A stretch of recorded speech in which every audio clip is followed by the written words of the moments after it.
kembali dengan saya Alibio Gunandar. Kali ini saya akan menjelaskan sebuah teori, yaitu Uncertainty Reduction Theory. Selamat menyimak.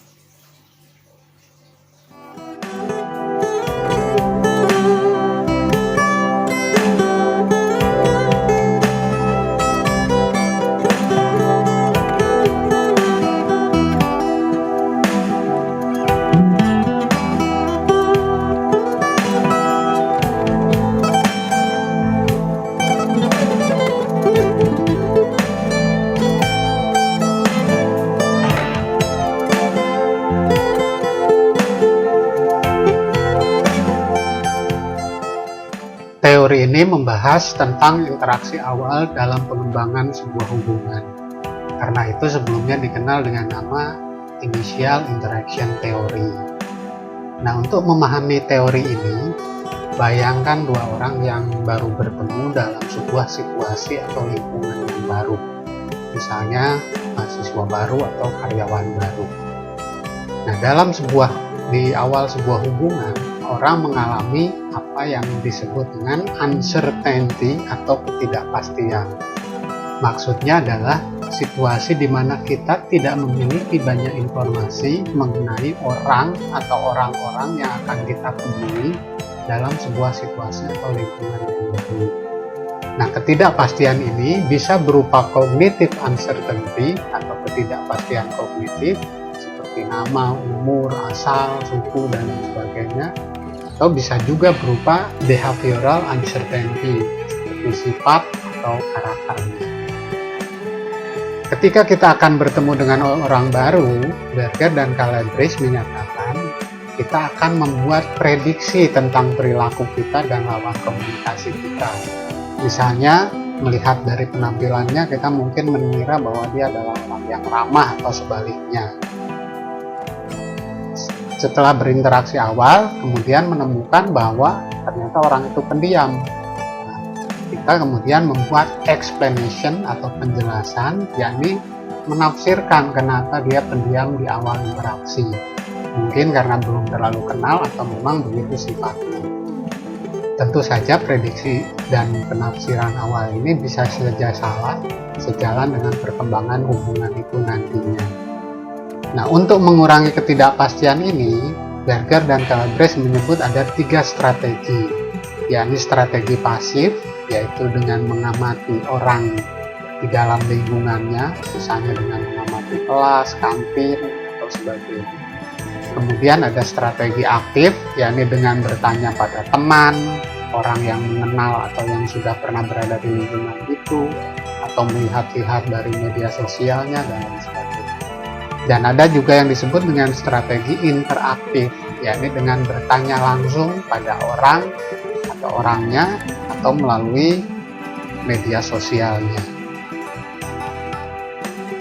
Berger dan Calabrese melakukan penelitian mengenai interaksi awal ini dan menghasilkan 7 aksioma atau intisari dari teorinya. 1. Jika ketidakpastian meningkat, maka komunikasi verbal menurun. Artinya, dalam situasi atau lingkungan baru, orang cenderung menjadi pendiam atau mengurangi komunikasi verbal.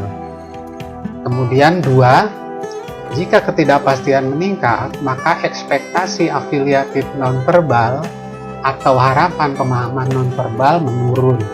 Nah, seperti halnya komunikasi verbal, dalam situasi dan lingkungan baru, komunikasi nonverbal juga rendah. Misalnya, jika ada orang yang melirik kita di kelas baru, kita tidak akan langsung tahu makna lirikan itu. Kemudian yang ketiga adalah, jika ketidakpastian meningkat, maka pencarian informasi akan meningkat. Contohnya, jika kita akan memasuki kelas baru, kita akan mencari tahu apakah ada teman yang kita kenal sebelumnya. Misalnya, mahasiswa perantau akan mencari tahu apakah ada orang sekampung di kelasnya, dan sebagainya. 4. Jika ketidakpastian meningkat, maka tingkat keintiman komunikasi menurun. Artinya, dalam lingkungan baru, orang-orang jarang langsung akrab. Kalaupun ada, ya paling yang so akrab. Kemudian yang kelima adalah, jika ketidakpastian meningkat, maka timbal balik juga meningkat. Dalam situasi lingkungan baru, timbal balik seringkali terjadi.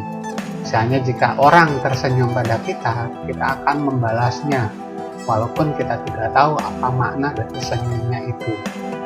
Kemudian 6, jika ketidakpastian menurun, maka kesamaan meningkat.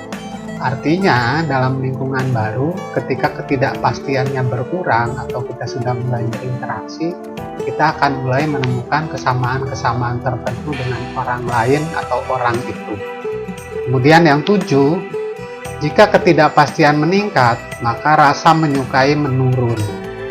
Perasaan menyukai dalam konteks komunikasi tidak akan muncul dalam situasi atau lingkungan baru, tapi akan muncul sejalan dengan penurunan ketidakpastiannya atau ketika interaksi sudah semakin meningkat. Ada 7 asumsi dalam teori ini. Yang pertama, orang mengalami ketidakpastian dalam situasi komunikasi interpersonal. Artinya, selalu ada ketidakpastian ketika kita akan memasuki sebuah situasi atau lingkungan yang baru. Kemudian 2, ketidakpastian adalah keadaan yang tidak menyenangkan dan menyebabkan tekanan kognitif. Artinya, kekurangan informasi tentang situasi atau lingkungan baru menyebabkan adanya tekanan psikologis. Misalnya, jika kita masuk ke lingkungan baru, setidaknya rasa gugup atau cemas itu pasti ada. 3, ketika orang asing bertemu, perhatian utama mereka adalah mengurangi ketidakpastian dan meningkatkan prediktabilitas. Artinya, ketika kita memasuki situasi dan lingkungan baru, kita akan berusaha untuk mengurangi ketidakpastian. Misalnya dengan berkenalan atau mencari informasi agar kita bisa memprediksi bagaimana kita harus bersikap. 4, komunikasi interpersonal adalah proses perkembangan yang terjadi melalui beberapa tahapan. Nah, dalam perkembangan hubungan ini, Berger dan Calabrese membaginya dalam 3 tahap.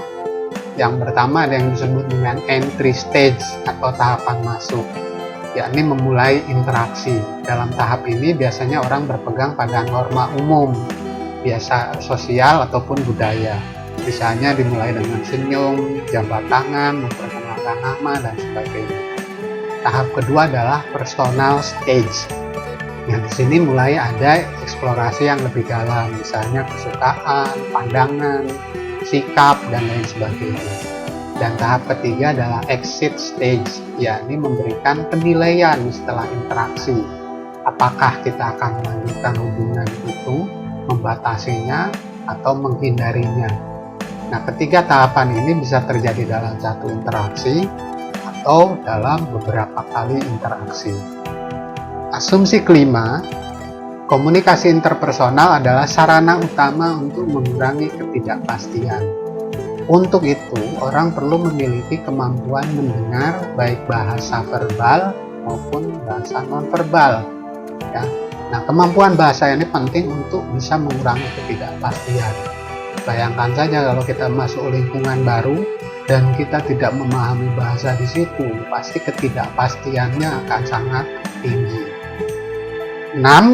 Kuantitas dan sifat informasi yang dibagikan orang berubah sepanjang waktu. Artinya, sejalan dengan peningkatan hubungan, informasi yang dipertukarkan juga akan berkembang baik dari jumlah maupun isinya. Kita kan tidak mungkin masuk kelas baru setiap hari hanya untuk membicarakan nama dan asal saja. Besoknya kita mungkin sudah bertanya soal hobi dan lain sebagainya. 7. Ada kemungkinan untuk memprediksi perilaku secara hukum, aturan, atau kebiasaan. Artinya, dalam situasi dan lingkungan baru, kita bisa memprediksi orang akan mengikuti aturan atau norma yang umum.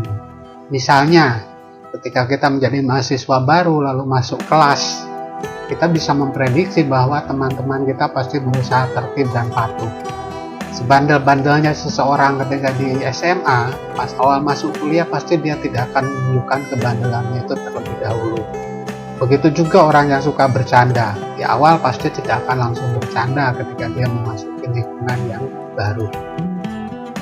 Dengan demikian, pada intinya teori ini menyatakan bahwa komunikasi adalah sarana untuk untuk mengurangi ketidakpastian ketika seseorang memasuki sebuah situasi, lingkungan, atau sebuah hubungan yang baru. Demikianlah teori kita kali ini, yaitu Uncertainty Reduction Theory. Sampai jumpa pada penjelasan teori-teori berikutnya. Semoga bermanfaat. Salam.